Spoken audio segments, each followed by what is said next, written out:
بالله من الشيطان الرجيم بسم الله الرحمن الرحيم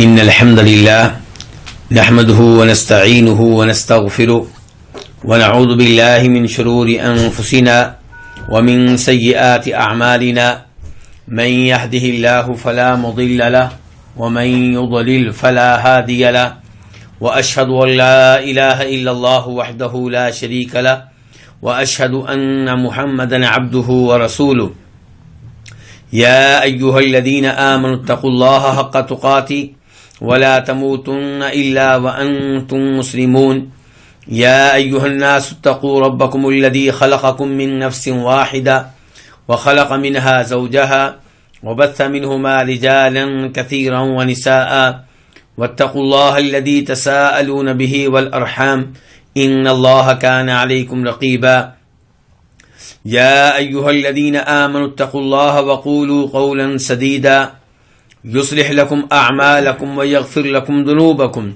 ومن يطع الله ورسوله فقد فاز فوزا عظيما أما بعد فإن خير الحديث كتاب الله وخير الهدي هدي محمد صلى الله عليه وسلم وشر الأمور محدثاتها وكل محدثة بدعة وكل بدعة ضلالة وكل ضلالة في النار. شرح السنہ امام بربہاری رحمہ اللہ کی عظیم الشان تالیف ہے اور اسے نمبرز لگا کر کئی ایک مسائل میں تقسیم کر دیا گیا ہے.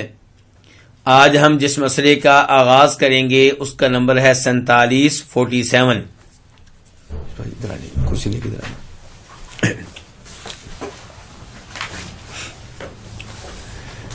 اس مسئلے میں امام صاحب فرماتے ہیں وَمَنْ زَعَمَ أَنَّهُ يَرَى رَبَّهُ فِي دَارِ الدُّنْيَا فَهُوَ كَافِرٌ بِاللَّهِ.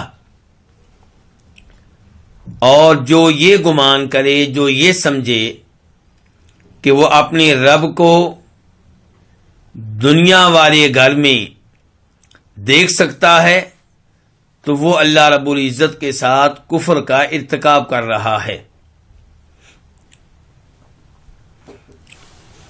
ہم اس سے پہلے یہ پڑھ چکے ہیں کہ روز قیامت اہل ایمان اللہ رب العزت کے چہرے کا دیدار کریں گے. اللہ تعالیٰ فرماتے ہیں قرآن حکیم میں وجوہ یومئذ ناظرہ الی ربہا ناظرہ، وجوہ یومئذ ناظرہ الی ربہا ناظرہ، کہ روز قیامت کئی چہرے تر و تازہ ہوں گے، اپنی رب کو دیکھ رہے ہوں گے.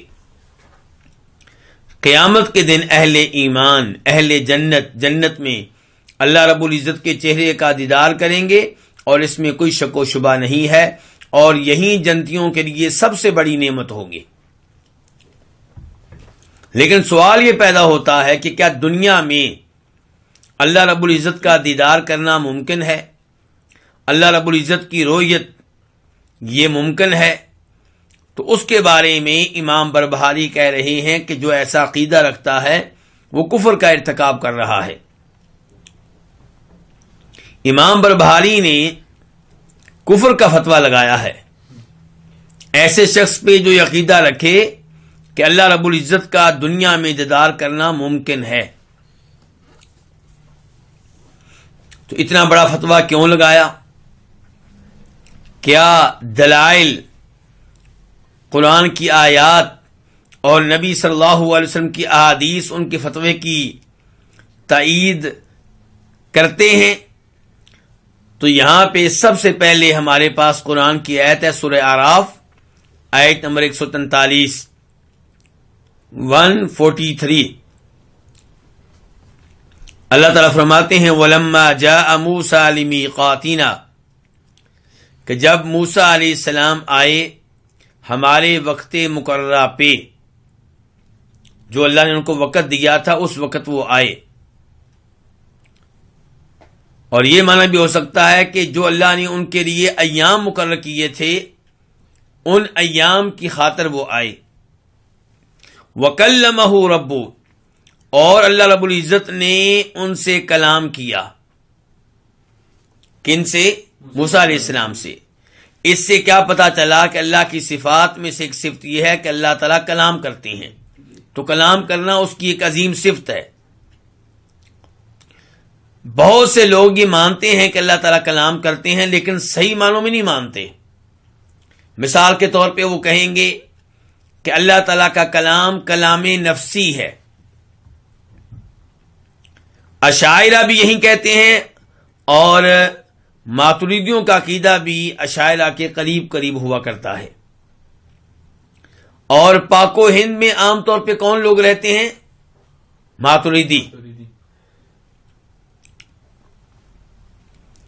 پاک و ہند میں لوگ نماز روزے میں، احکام میں، مسائل میں تقلید کرتے ہیں امام ابو حنیفہ رحمہ اللہ کی، اور یہ تقلید کرنا جائز نہیں ہے، لیکن کرتے ہیں.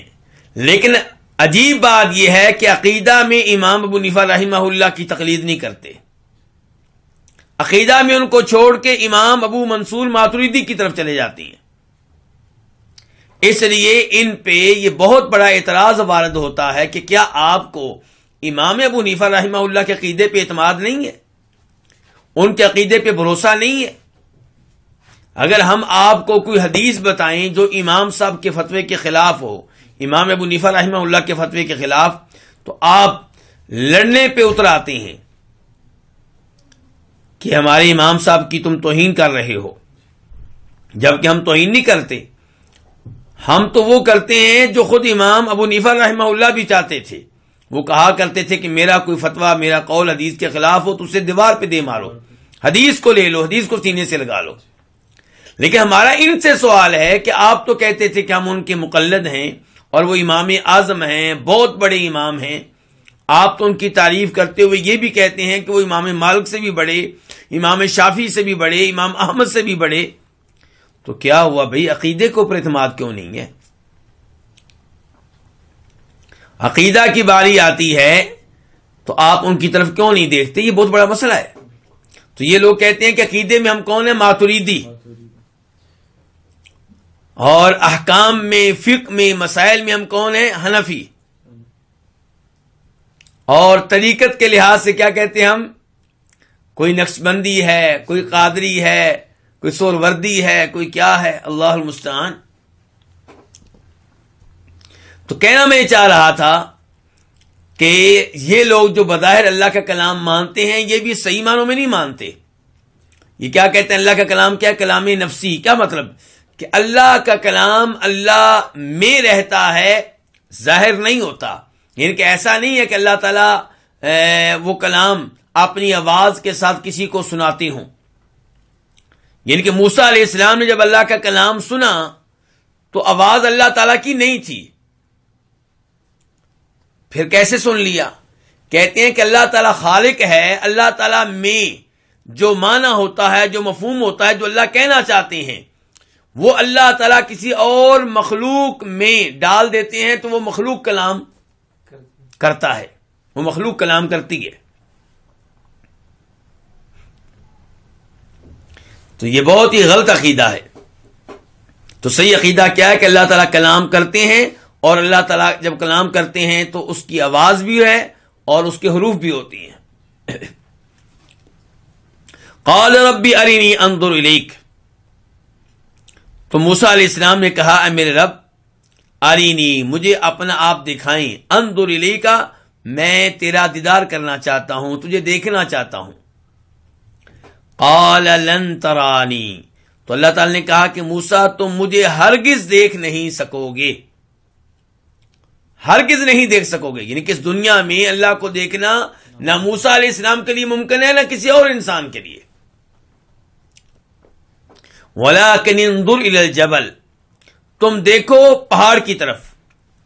فَإِنِ اسْتَقَرَّ مَكَانَهُ فَسَوْفَ تَرَانِي. اگر یہ پہاڑ اپنی جگہ پہ برقرار رہا تو تم بھی مجھے دیکھ لو گے. یعنی کہ میں پہاڑ کو موقع دیتا ہوں کہ وہ میری زیارت کرے، وہ مجھے دیکھے.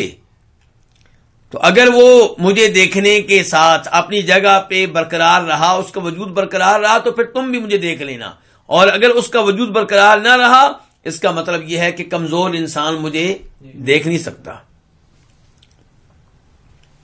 فلما تجلی ربہ للجبل، جب موسیٰ علیہ الصلوۃ والسلام کے رب پہاڑ کے لیے ظاہر ہوئے،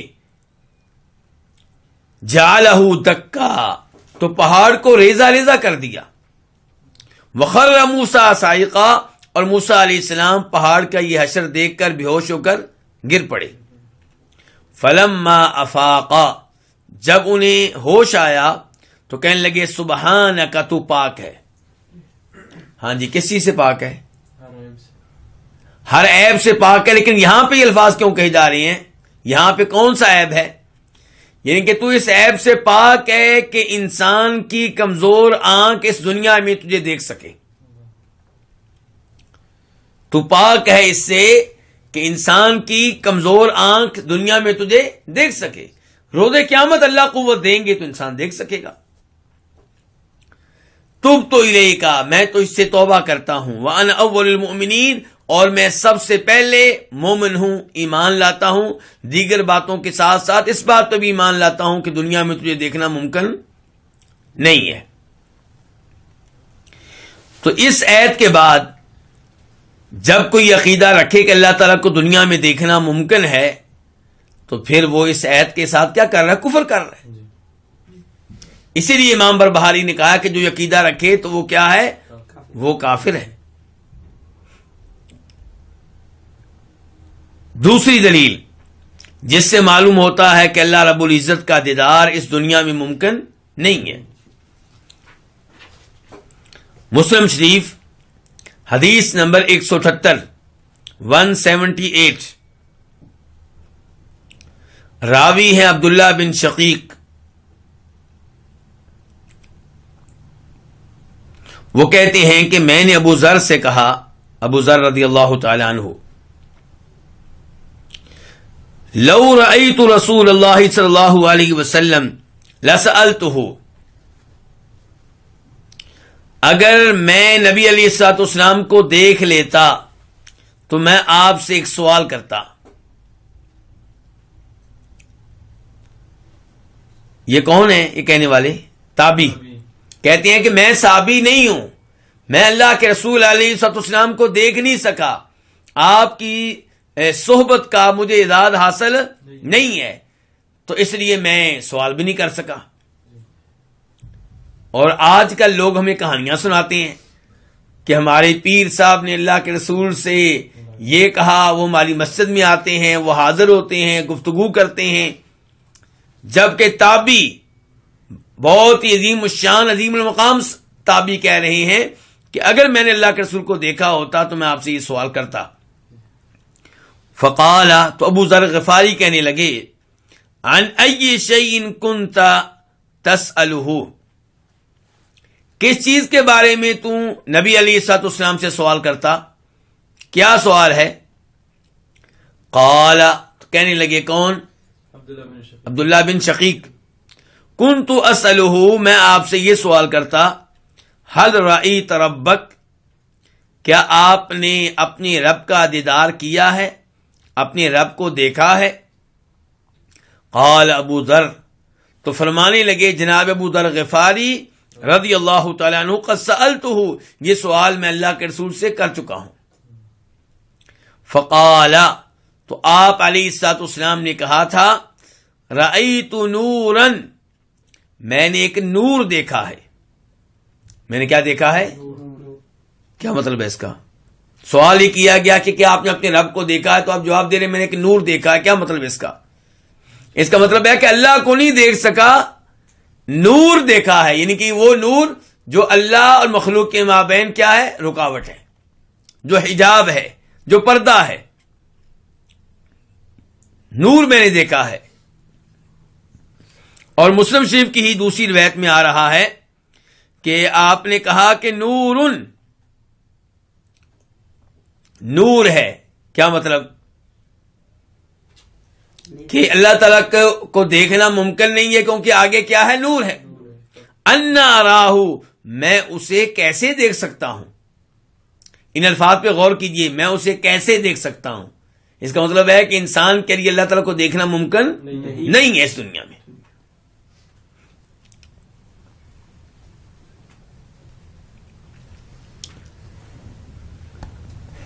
تیسرے نمبر پہ ابو موسیٰ اشعری رضی اللہ تعالیٰ عنہ کہتے ہیں قام فینا رسول اللہ صلی اللہ علیہ وسلم بخمس کلمات. نبی علیہ الصلوۃ والسلام کھڑے ہوئے ہم میں 5 باتوں کے ساتھ، یعنی کہ آپ نے کھڑے ہو کے 5 باتیں کی.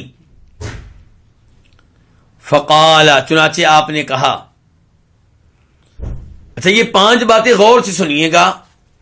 جب آپ غور سے سنیں گے تو آپ اس نتیجے پہ پہنچیں گے کہ 5 باتوں کا تعلق اللہ تعالی کی ذات سے ہے،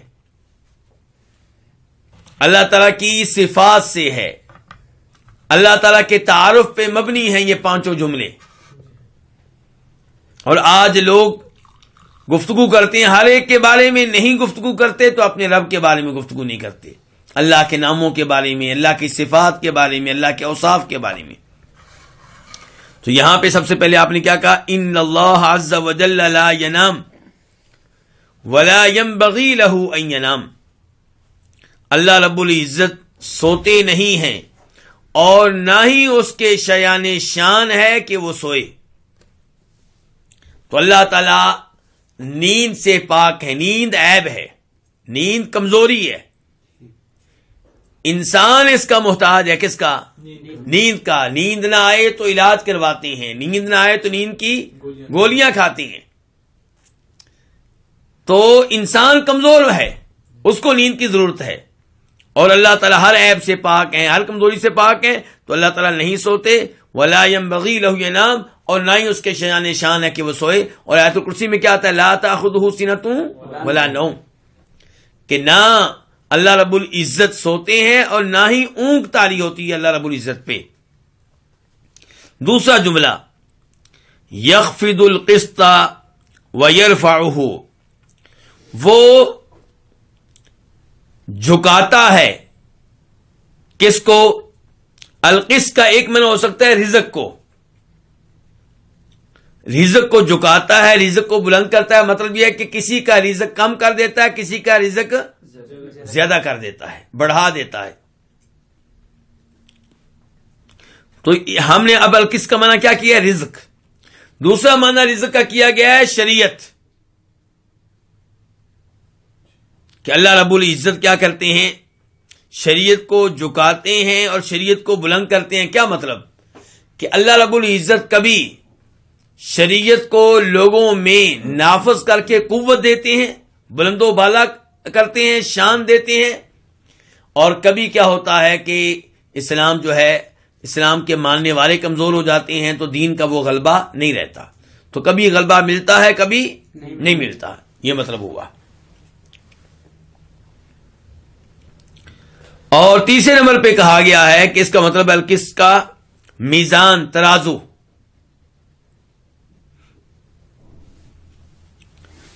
تو جب میزان ترجمہ کریں گے تو مفہوم کیا ہوگا؟ کہ یخفض القسط، وہ ترازو کو جھکاتا ہے اور ترازو کو کیا کرتا ہے؟ بلند کرتا ہے. یعنی کہ بندوں کے جو اعمال ہیں وہ کبھی اللہ تعالیٰ کی طرف جا رہے ہوتے ہیں اور کبھی اللہ کی طرف سے رزق آ رہا ہوتا ہے. کچھ چیزیں چڑھ رہی ہیں، کچھ چیزیں آ رہی ہیں.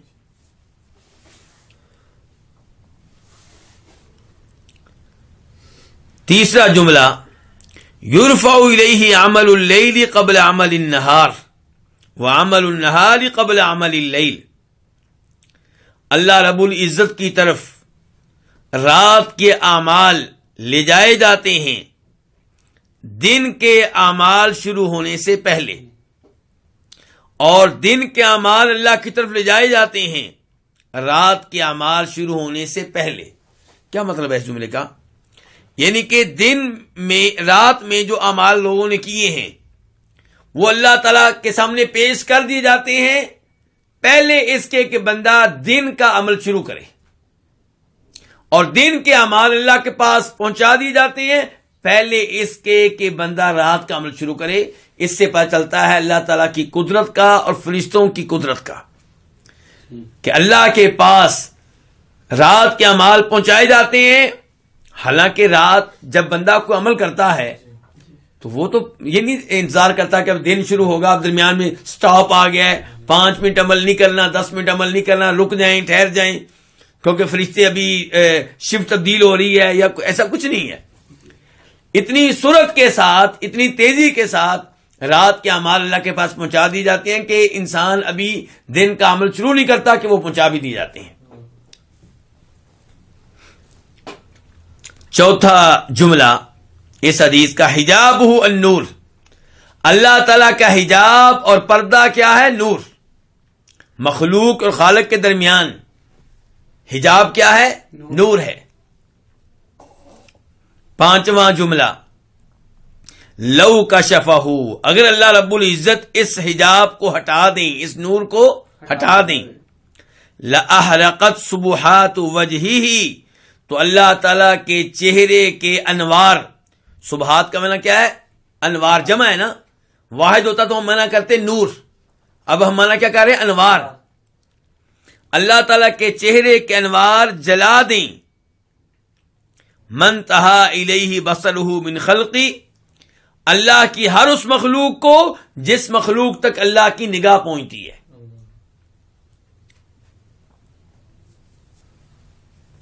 اس جملے پہ ذرا غور کرنا ہے, میں آپ سے سوال کرنے لگا ہوں. کیا ہے جملہ جی؟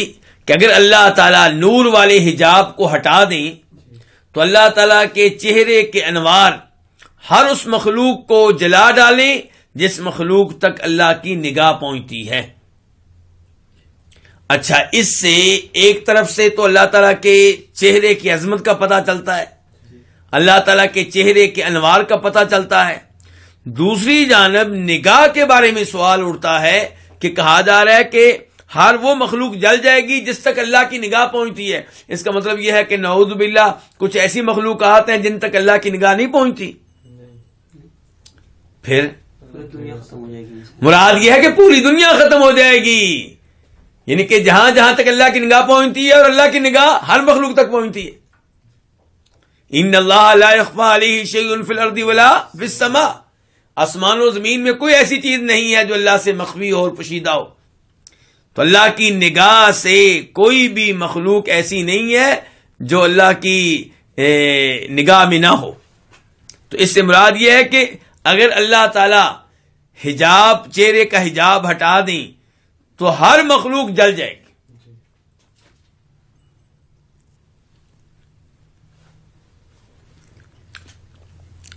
حدیث کا نمبر شاید میں نے نہیں لکھوایا, مسلم شریف ہے, مسلم شریف 179 179.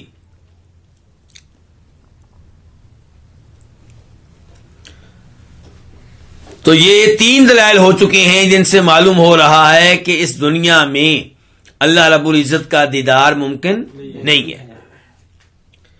چوتھے نمبر پہ امام مسلم روایت کرتے ہیں, نمبر ہے روایت کا 169.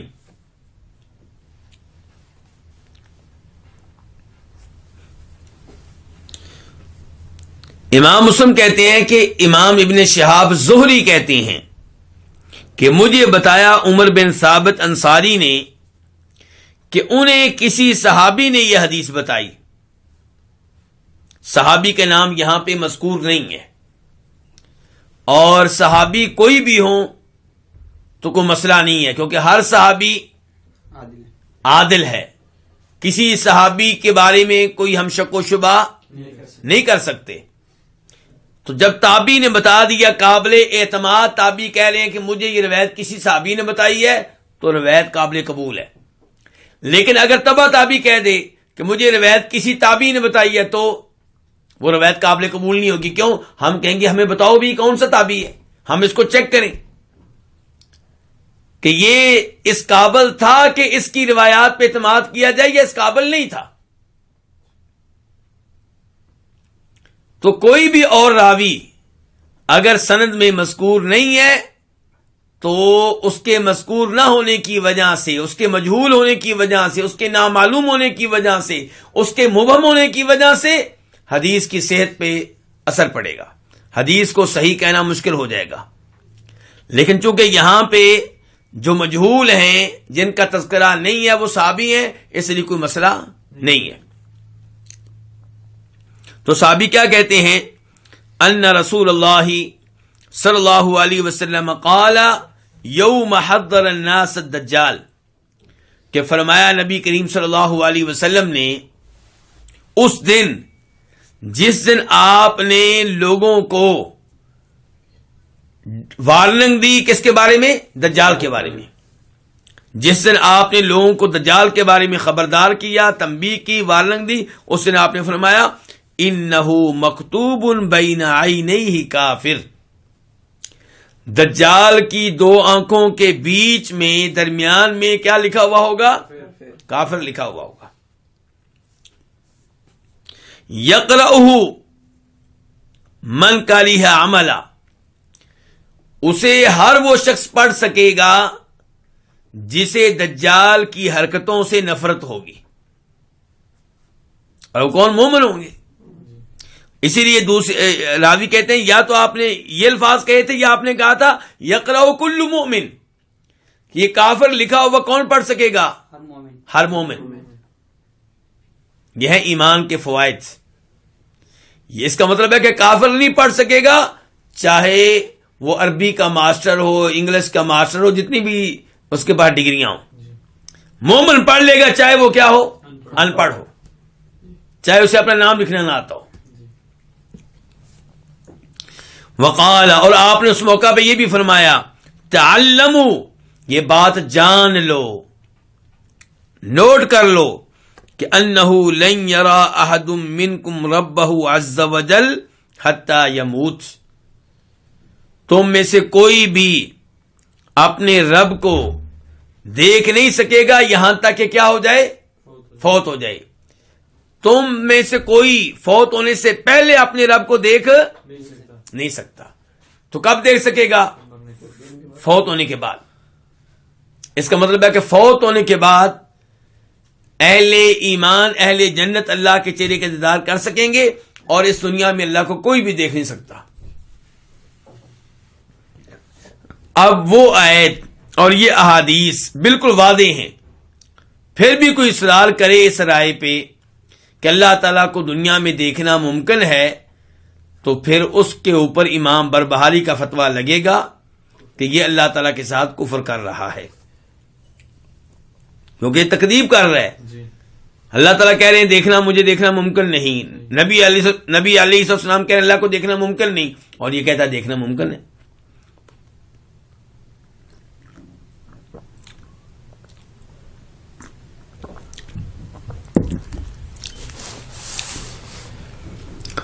چلیں جی،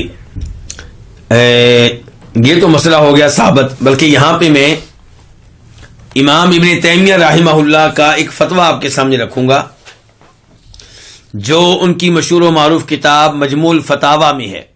مجموع الفتاوی کتاب کس نے لکھی ہے؟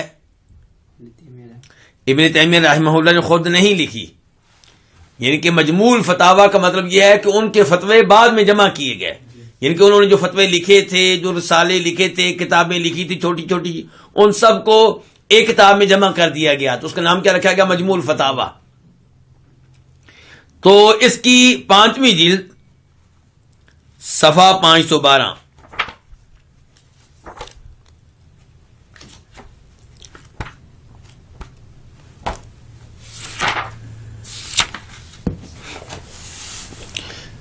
یہاں پہ یہ ہے کہ ان سے سوال کیا گیا کہ کچھ لوگ یہ دعویٰ کرتے ہیں کہ وہ اپنی آنکھوں کے ساتھ دنیا میں اللہ کو دیکھتے ہیں، تو اس کے جواب میں ابن تیمیہ رحمہ اللہ فرماتے ہیں اجمع سلف الامتی و ائمتها، امت کے سلف صالحین اور امت کے بڑے بڑے اماموں کا اتفاق ہے علی اس بات پہ کہ ان المؤمنین یرون اللہ بابصارہم فی الآخرہ، کہ مومن اللہ تعالیٰ کی زیارت کر سکیں گے آخرت کے دن اپنی آنکھوں کے ساتھ.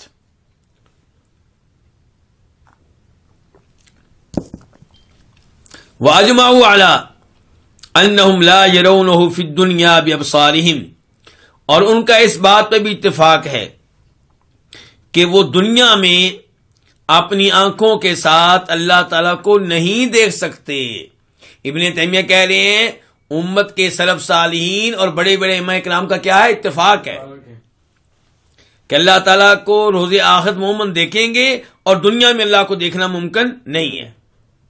کہتے ہیں وَلَمْ يَتَنَازَعُوا إِلَّا فِي النَّبِيِّ صلی اللہ علیہ وسلم، اس مسئلے میں کوئی اختلاف نہیں ہے.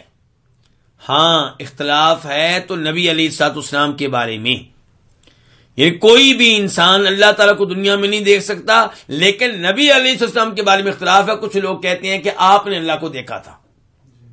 سمجھائیے بات. اس کے بعد ابن تیمیہ کہتے ہیں وثبت عنہ فی الصحیح، نبی کریم صلی اللہ علیہ وسلم سے ثابت ہے، صحیح حدیث ہے کہ آپ نے فرمایا وَاعْلَمُوا، یہ بات جان لو، ان احدا منکم، تم میں سے کوئی بھی لن یرا ربہ، اپنے رب کی زیارت نہیں کر سکے گا حتی یموت، یہاں تک کہ کیا ہو جائے؟ فوت ہو جائے. ابن تیمیہ کہتے ہیں ومن قال من الناس، اور جو لوگوں میں سے یہ کہے، لوگوں میں سے جو بھی یہ کہے کہ ان الاولیاء او غیرہم یر اللہ بعینہ فی الدنیا فہو مبتدع ضال مخالف للکتاب والسنہ واجماع سلف الامہ، جو یہ کہے کہ اللہ کے ولی یا دیگر لوگ اللہ تعالی کی زیارت دنیا میں آنکھوں کے ساتھ کر سکتے ہیں تو وہ بدعتی ہے، گمراہ ہے، کتاب و سنت کا مخالف ہے، اور امت کے سلف صالحین کے اجماع کا بھی مخالف ہے. کہتے ہیں لا سیما اذا ادعوا انہم افضل من موسیٰ، خصوصاً جب کہ ایسے لوگ یہ دعویٰ کریں کہ ہم موسیٰ علیہ السلام سے افضل ہو گئے، کہ موسیٰ علیہ السلام تو اللہ کو دیکھ نہیں سکے اور ہم نے دیکھ لیا. کہتے ہیں فإن هؤلاء، ایسے لوگ جو ہیں ان سے توبہ کروائی جائے گی، فإن تابوا، توبہ کر لیں تو ٹھیک، وإلا قتلوا، ورنہ ان کو قتل کر دیا جائے گا، ورنہ ان کو قتل کر دیا جائے گا. تو اب آپ دیکھیں کہ امام ابن تیمیہ کا یہ فتویٰ اور امام بربہاری کا موقف جو ہے وہ تقریباً کیا ہے؟ قریب قریب ہے.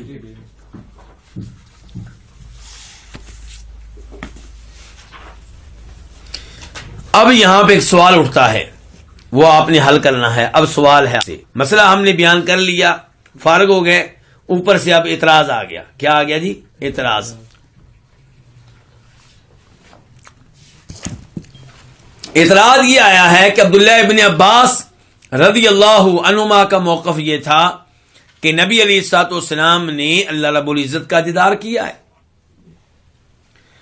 اعتراض یہ ہے کہ امام احمد بن حنبل کا یہ موقف تھا. کس کا؟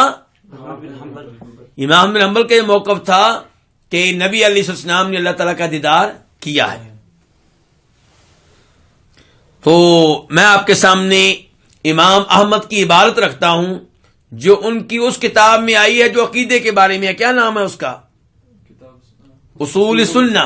اصول سنہ، اس کا مسئلہ نمبر 14 اور 15.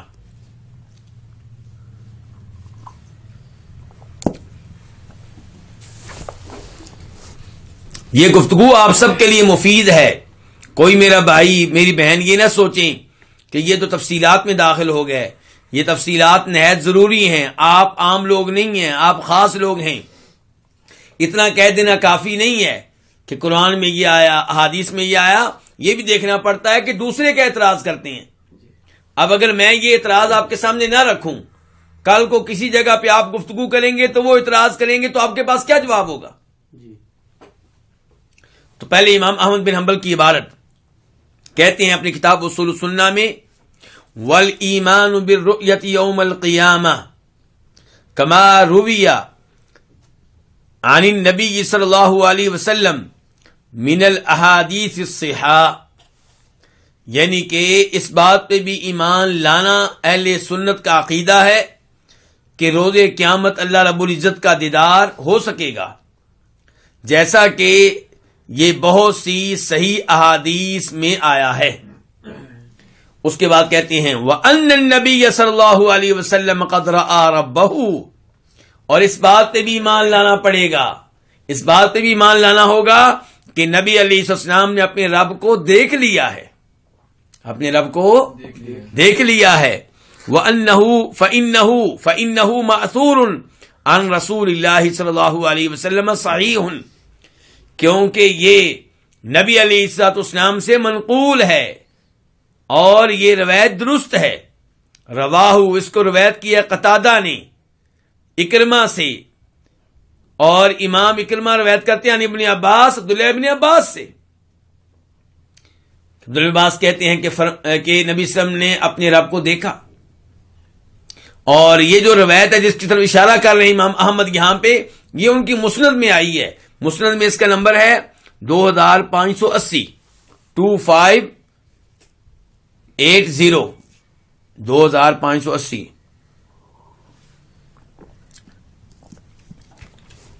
کہتے ہیں وَرَوَاهُ الْحَكَمُ بْنُ أَبَانَ عَنِ عِكْرِمَةَ عَنِ ابن عباس، اور اس بات کو روایت کیا حکم بن ابان نے، وہ اکرمہ سے، وہ عبداللہ بن عباس سے۔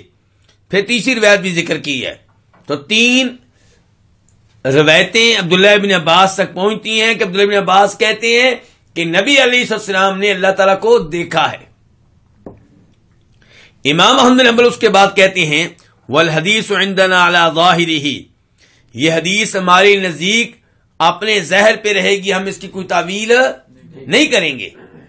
کما جاء عن النبی صلی اللہ علیہ وسلم، جیسا کہ آ گیا نبی علیہ السلام سے ثابت ہو گیا۔ والکلام فیہ بدعہ، کہتے ہیں اب اس میں گفتگو کرنا کیا ہوگا؟ بدعت ہوگا۔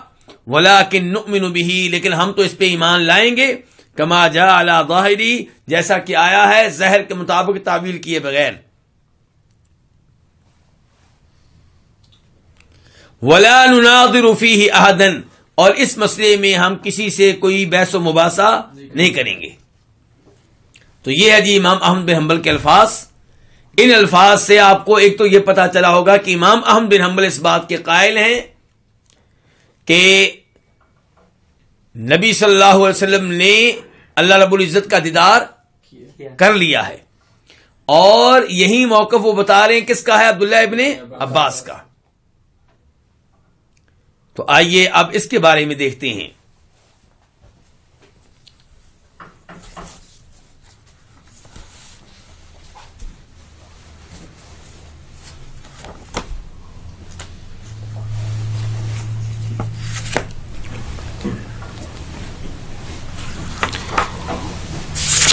اس کے بارے میں دیکھتے ہیں کہ امام ابن تیمیہ کیا وضاحت پیش کرتے ہیں اس کی۔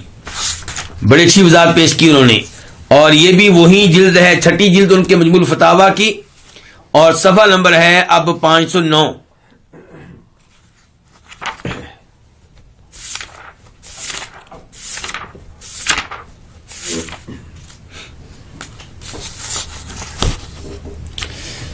فرماتے ہیں امام ابن تیمیہ وَأَمَّا الرُّؤْيَا فَالَّذِي ثَبَتَ فِي الصَّحِيحِ عَنِ ابْنِ عَبَّاسٍ أَنَّهُ قَالَ رَأَى مُحَمَّدٌ رَبَّهُ بِفُؤَادِهِ مَرَّتَيْنِ۔ جہاں تک تعلق ہے رؤیت کا، تو جو ثابت ہے عبداللہ ابن عباس سے صحیح سند کے ساتھ، تو وہ یہ ہے کہ محمد صلی اللہ علیہ وسلم نے اپنے رب کو دیکھا ہے بفؤادی، اپنے دل کے ساتھ، مرتین، 2 مرتبہ۔ تو یہ آنکھوں کے ساتھ دیکھنا نہیں ہے، کس کے ساتھ ہے؟ دل کے ساتھ کیسے دیکھنا ممکن ہے؟ نیند میں ان کے، خواب میں ان کے۔ تو یہ بات ٹھیک ہے، ہم مانتے ہیں کہ نبی صلی اللہ علیہ وسلم نے خواب میں دیکھا ہے کس کو؟ اپنے رب کو۔ امام تیمیہ کہتے ہیں وعائشۃ انکرت الرؤیا، لیکن عائشہ رضی اللہ عنہا نے رؤیت کا انکار کیا ہے۔ وہ کہتی ہیں کہ نبی علیہ السلام نے اللہ تعالیٰ کو بالکل دیکھا نہیں ہے۔ کہتے ہیں فَمِنَ النَّاسِ مَنْ جَمَعَ بَيْنَهُمَا، امام ابن تیمیہ کہتے ہیں کہ کچھ لوگوں نے، کچھ علماء کرام نے سیدہ عائشہ اور عبداللہ ابن عباس کے موقف کو جمع کر دیا ہے، تطبیق دے دی ہے، بجائے اس کے کہ وہ یہ کہیں کہ ہم عبداللہ ابن عباس کی بات نہیں مانتے، یا یہ کہیں کہ ہم عائشہ رضی اللہ عنہا کی بات نہیں مانتے. نہیں، دونوں کی بات کو لے لیا ہے، اور دونوں کی بات کو اس انداز سے لیا ہے کہ دونوں قابل قبول ہیں. جو کہہ رہا ہے دیکھا ہے وہ اس کا موقف بھی ٹھیک، جو کہہ رہا ہے نہیں دیکھا اس کا موقف بھی ٹھیک. وہ کیسے بھائی؟ کہتے ہیں فقال عائشہ انکرت رؤیت العین، سیدہ عائشہ نے انکار کیا اس بات کا کہ نبی علیہ الصلوۃ والسلام نے اللہ کو دیکھا ہو اپنی آنکھوں کے ذریعے. وابن عباس اثبت رؤیت الفؤاد، اور عبداللہ ابن عباس نے یہ بتایا ہے کہ آپ نے دیکھا ہے دل کے ساتھ. تو دونوں کی باتیں ٹھیک ہے. اس کے بعد کہتے ہیں امام تیمیہ والالفاظ ثابتۃ عن ابن عباس ہی مطلقہ، اور جو الفاظ عبداللہ ابن عباس سے آئے ہیں اللہ تعالیٰ کو دیکھنے کے بارے میں، ہی مطلقہ، یہ کیا ہے؟ یا تو مطلق ہیں یا کیا ہیں؟ کیا مطلب؟ یعنی کہ وہ کہتے ہیں کہ نبی علیہ السلام نے اللہ تعالیٰ کو دیکھا، یہ نہیں ہے کہ آنکھ کے ساتھ دیکھا یا دل کے ساتھ دیکھا. تو یہ الفاظ یا تو مطلق آئے ہیں او مقیدہ بالفؤاد، یا پھر کچھ روایات میں وہ کہتے ہیں کہ دل کے ساتھ دیکھا.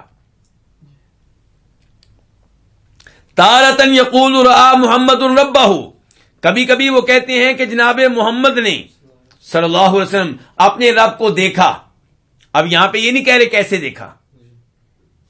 وتارتن یقول رآہ محمد، اور کبھی کبھی کیا کہتے ہیں کہ دیکھا کس کے ساتھ؟ دل کے ساتھ. کہتے ہیں ولم یثبت عن ابن عباس لفظ صریح بانہ رآہ بعینہ، عبداللہ ابن عباس سے کسی بھی روایت میں یہ الفاظ ثابت نہیں ہے کہ انہوں نے کھل کے کہا ہو کہ نبی علیہ السلام نے اللہ تعالیٰ کو آنکھ کے ساتھ دیکھا ہے.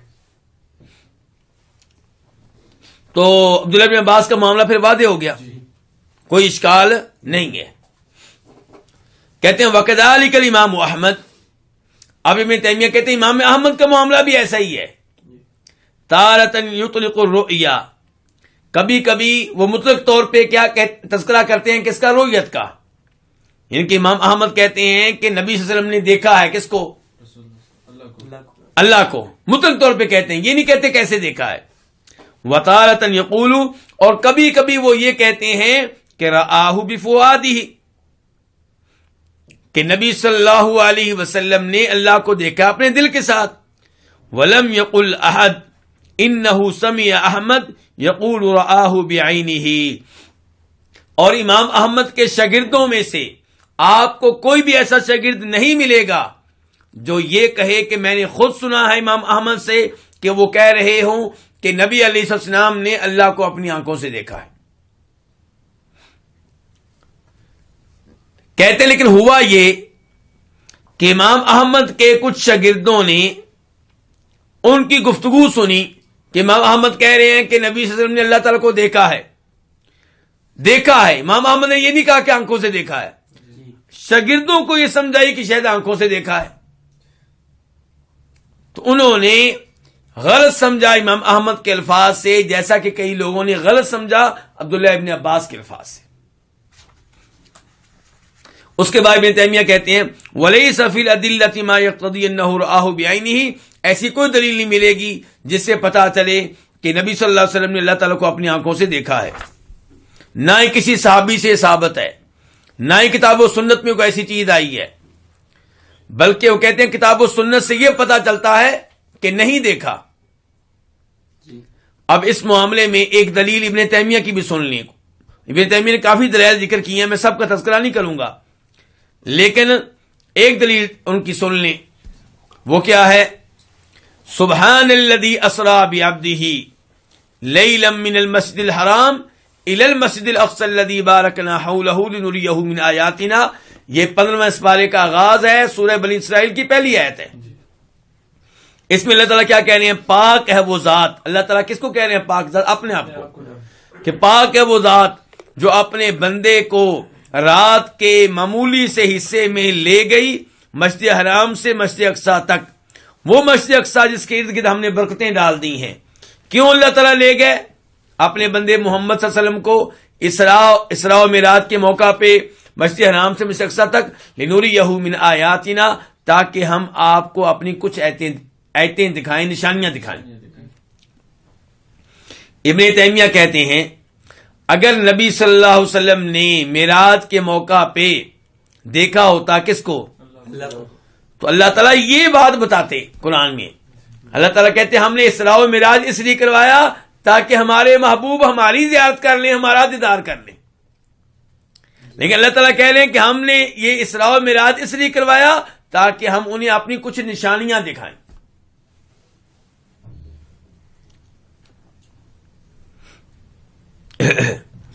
تو یہ ہے جی امام ابن تیمیہ کی گفتگو کا خلاصہ. اس سے یہ واضح ہوا ہمارے لیے کہ امام احمد اور جناب عبداللہ بن عباس کا موقف امت سے مختلف نہیں ہے. وہ کہتے ہیں کہ نبی علیہ السلام نے اللہ تعالیٰ کو دیکھا ہے تو اس سے مراد کیا ہے؟ نیند میں، خواب میں. کس کے ساتھ؟ دل کے ساتھ. آخر میں ایک دفعہ پھر سن لیں اس مسئلے کا ترجمہ کہ ومن زعم، اور جو یہ گمان کرے، یہ دعویٰ کرے کہ انہو یرا ربہ، کہ وہ اپنے رب کو دیکھ سکتا ہے، فی دار الدنیا، اس دنیاوی گھر میں، یعنی کہ دنیا میں، فہو کافر باللہ، تو وہ اللہ تعالیٰ کے ساتھ کفر کا ارتکاب کرنے والا ہے. اس کا مطلب یہ نہیں ہے کہ جو بھی آج یہ کہے کہ نبی صلی اللہ علیہ وسلم نے اللہ تعالیٰ کو اپنی آنکھوں کے ساتھ دیکھا ہم اس کو کافر قرار دے دیں. مراد یہ ہے کہ اس سے گفتگو کی جائے گی، اس کو سمجھایا جائے گا، قرآن کی آیتیں حدیث کے سامنے رکھی جائیں گی، اس کے اشکالات کو دور کیا جائے گا. پھر بھی اصرار کرے تو پھر اس کے اوپر فتویٰ لگ سکتا ہے کفر کا. وہ بھی میں اور آپ نہیں لگائیں گے، یہ بھی بڑے بڑے علماء کرام کا کام ہے. اس کے بعد مسئلہ نمبر 48.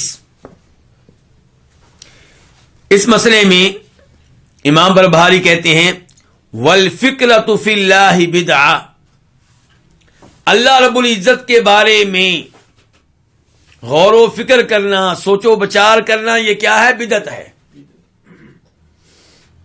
کیوں جی؟ کیسے؟ لقول رسول اللہ صلی اللہ علیہ وسلم، کیونکہ نبی علیہ السلام فرماتے ہیں تفکروا فی الخلق، مخلوق میں غور و فکر کرو، ولا تفکروا فی اللہ، اور اللہ کے بارے میں غور و فکر نہ کرو.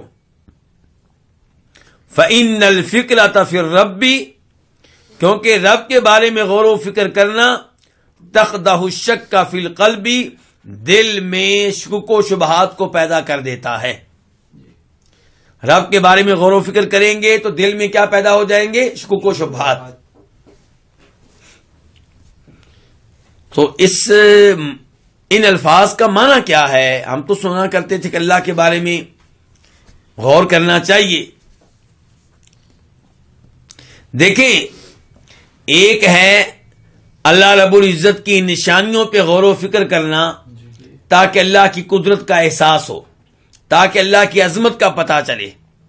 آپ غور کریں آسمانوں پہ کہ آسمان کیسے پیدا اللہ نے کیے ہیں کہ بغیر ستون کے کھڑے ہیں، گرتے نہیں ہیں، اور کب سے کھڑے ہیں، کبھی کوئی دراڑ نہیں پڑی. تو یہ آپ سوچیں، غور کریں آسمان پہ تاکہ اللہ کی قدرت کا احساس ہو. یہ تو اچھی بات ہے. پانی کے بارے میں آپ غور کریں، کیسے پانی ان کے زمین کا اکثر حصہ جو ہے وہ پانی ہے، تھوڑا حصہ خشکی ہے. تو اللہ تعالیٰ کے خزانے کتنے وسیع ہیں. اور ہم تو یہ نہیں جانتے کہ اس پانی کے اندر کون کون سی مخلوقات ہیں، جبکہ اللہ ان سب کو جانتا بھی، ان کو رزق بھی دے رہا ہے. پہاڑوں کے بارے میں غور کریں، اونٹوں کے بارے میں غور کریں، چاند تارے، بالکل ان سب کے اوپر غور کریں. تو یہ تو بہت اچھی بات ہے. وَفِي كُلِّ شَيْءٍ لَهُ آیَةٌ تدل علی انہ واحد، شاعر کہتا ہے کہ ہر چیز یہ بتا رہی ہے کہ خالق ایک ہی ہے. ہر چیز میں اللہ کی نشانی موجود ہے. یہ کامیابی سے سسٹم کا چلنا، رات اور دن کا آنا، سورج چاند کا نظام، آپس میں نہ ٹکرانا، یہ سب کچھ بتا رہا ہے کہ اس سسٹم کے پیچھے کوئی ہے جو تدبیر کرتا ہے، اور وہ کون ہے؟ اللہ رب العزت. اللہ تعالیٰ فرماتے ہیں قرآن حکیم میں سورہ غاشیہ میں آیت نمبر 17 سے لے کے 20 تک، 17 سے لے کے 20 تک، افلا ينظرون الى الابل كيف خلقت، کیا یہ اونٹوں کی طرف نہیں دیکھتے کہ انہیں کیسے پیدا کیا گیا ہے؟ کیا یہ غور و فکر نہیں کرتے اونٹوں پہ؟ تو اللہ تعالیٰ غور و فکر کرنے کی دعوت دے رہے ہیں.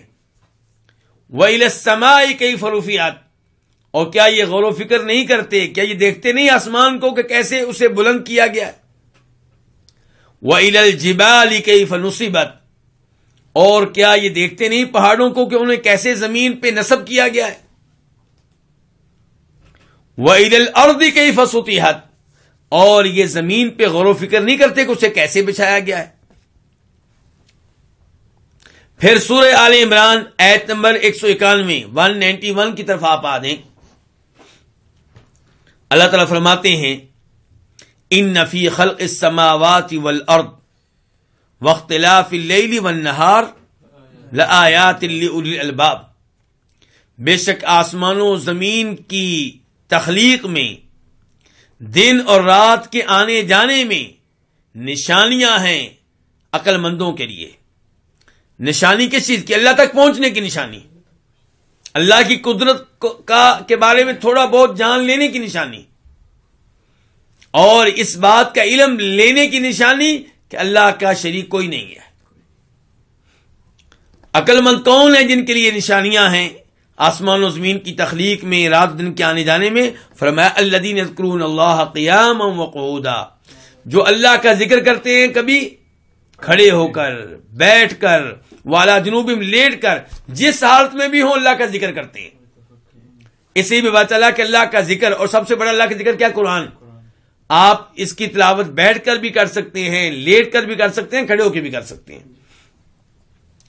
وَيَتَفَكَّرُونَ فِي خَلْقِ السَّمَاوَاتِ وَالْأَرْضِ، یہاں پہ اللہ تعالیٰ کہہ رہے ہیں کہ عقل مند لوگ جو ہیں آسمانوں و زمین کی تخلیق کے بارے میں غور و فکر کرتے ہیں، اور پھر یہ کہتے ہیں کہ ربنا، اے ہمارے رب، ما خلقت ھذا باطلا، تو نے یہ سب کچھ فضول پیدا نہیں کیا.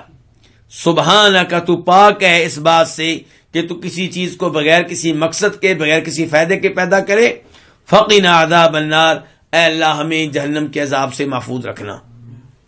تو غور و فکر کرنا چاہیے. قرآن دعوت دے رہا ہے غور و فکر کرنے کی طرف، بلا رہا ہے. تو ایک ہے کہ اللہ کی مخلوقات پہ آپ غور و فکر کریں، اللہ تعالیٰ کی جو نعمتیں آپ کو ملتی ہیں ان پہ غور و فکر کریں، تاکہ آپ کے دل میں رب کے شکر کے جذبات پیدا ہوں، اللہ کی قدرت اور عظمت کا آپ کو احساس ہو. اور ایک ہے اللہ کی ذات پہ غور و فکر کرنا، اللہ تعالیٰ کی صفات کی بجائے اللہ تعالیٰ کی صفات کی کیفیت کے اوپر غور و فکر کرنا. یعنی کہ یہ تو ہم صبح شام پڑھتے ہیں الحمدللہ، اللہ کی صفات کے اللہ کلام فرماتے ہیں، اللہ کئی لوگوں سے محبت کرتے ہیں، اللہ تعالیٰ سنتے ہیں، اللہ تعالیٰ دیکھتے ہیں، یہ سب اللہ کی صفات ہے. لیکن ایک یہ کہ اللہ کیسے دیکھتے ہیں، اللہ تعالیٰ کیسے سنتے ہیں، تفصیلات کیا ہے جی، ہاتھ ہے تو کیسا ہاتھ ہے جی، یہ کیسا، یہ کیفیت، اس پہ غور و فکر کرنا، یہ ہے جس کے بارے میں ہم بربحالی کہہ رہے ہیں کہ یہ بدعت ہے، یہ غلط ہے.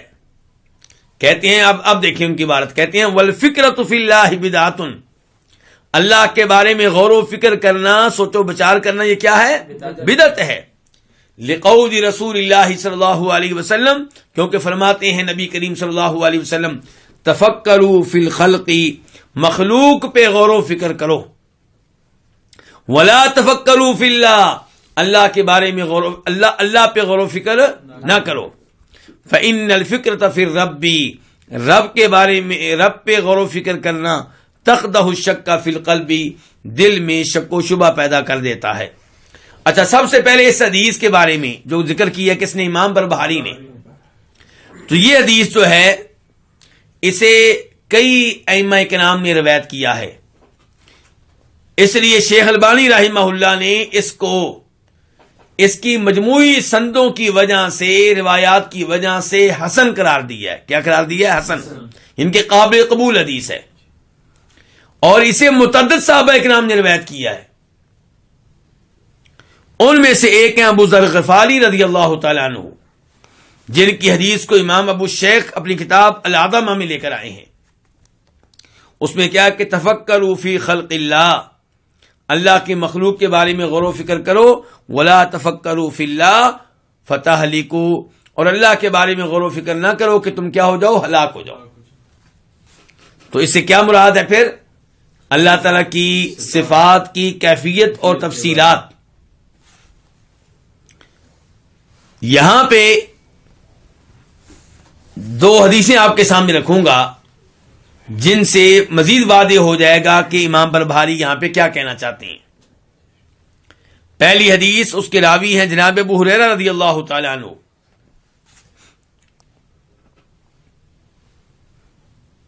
بخاری شریف میں آئی ہے، بخاری شریف میں اس کا نمبر ہے 3276، 3276، اور مسلم شریف میں بھی آئی ہے اور وہاں پہ اس کا نمبر ہے 134، 134، کہ فرمایا نبی کریم صلی اللہ علیہ وسلم نے، یأتی الشیطان احدکم، شیطان تم میں سے کسی کے پاس آتا ہے، فیقول، تو وہ کہتا ہے، یہ ہے شیطان کے وسوسے. کیا کہتا ہے؟ من خلق کذا، فلاں چیز کو کس نے پیدا کیا ہے؟ مثال کے طور پہ وہ کہے گا آسمان کو کس نے پیدا کیا ہے؟ پھر کہے گا من خلق کذا، فلاں چیز کو کس نے پیدا کیا ہے؟ مثال کے طور پہ زمین کو کس نے پیدا کیا ہے؟ ایسے کہتا رہے گا. پہاڑوں کو کس نے پیدا کیا، اور درختوں کو کس نے پیدا کیا، دریاؤں کو کس نے پیدا کیا، سب چیزیں. حتی یقول، یہاں تک کہ وہ کہے گا من خلق ربک، تیرے رب کو کس نے پیدا کیا. یہ غور و فکر کس کی طرف سے ہے؟ شیطان کی طرف سے. فَإِذَا بَلَغَهُ، تو جب شیطان یہاں تک پہنچا دے، یہاں تک پہنچ جائے، فَلْيَسْتَعِذْ بِاللَّهِ، تو انسان کو چاہیے کہ سنبھل جائے، اس سوچ و بچار کو ختم کر دے، اس غور و فکر کو ختم کر دے اور اللہ سے پناہ مانگے. کیونکہ شیطان کے حملے کو ناکام بنانا ممکن نہیں ہے اللہ کی مدد و توفیق کے بغیر. تو کیا کہیں گے پھر؟ اعوذ باللہ من الشیطان الرجیم، کہ اے اللہ میں شیطان مردود سے بچنے کے لیے اپنے آپ کو تیری پناہ میں دے رہا ہوں، تو مجھے اس سے بچا، اس کے حملے اور اس کے وسوسے بڑے خطرناک ہیں، تیری مدد کے بغیر میں بچ نہیں سکتا. تو یہ اللہ سے درخواست بھی ہے اور اپنی بے بسی اور اپنی کمزوری کا اعلان بھی ہے اور اللہ کی قدرت کا اعتراف بھی ہے. وَلْيَنْتَهِ، اور فرمایا اعوذ باللہ بھی پڑھے اور اپنی اس سوچو غور و فکر کو روک دے، ان کی سوچیں اپنی کہیں اور لے جائے، اب اس موضوع پہ مزید غور و فکر نہ کرے. دوسری حدیث، اس کے راوی ہیں جناب انس بن مالک رضی اللہ تعالی عنہ، اور اسے روایت کرنے والے پہلے نمبر پہ ہیں امام بخاری، نمبر ہے 7296، 7296، اور مسلم شریف میں اس کا نمبر ہے 136، 136، اور یہ حدیث مسند احمد میں بھی ہے، وہاں اس کا نمبر ہے 11995، 11995.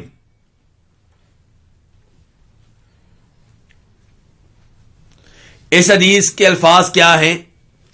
لن یبرح الناس یتساءلون، لوگ ایک دوسرے سے سوال کرتے رہیں گے، معلومات لیتے رہیں گے، ایک دوسرے سے کہتے رہیں گے، حتی یقولو، یہاں تک کہ وہ پہنچ جائیں گے اس کلام تک، اس گفتگو تک کہ وہ کہیں گے ھذا اللہ خالق کل شیء، یہ ہے اللہ رب العزت جو ہر چیز کا خالق ہے۔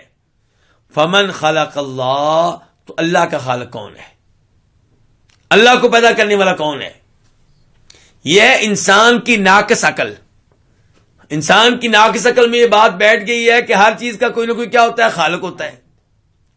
اب یہ بیوقوف عقل یہ کہتی ہے کہ جو خالق ہے اس کا بھی کوئی خالق ہونا چاہیے، نعوذ باللہ من ذالک۔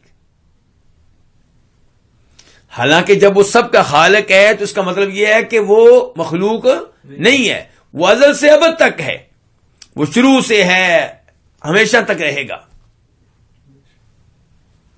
تو جب یہ سوچیں آئیں تو پھر اعوذ باللہ پڑھنا ہے اور اپنی سوچوں کے سلسلے کو روک دینا ہے۔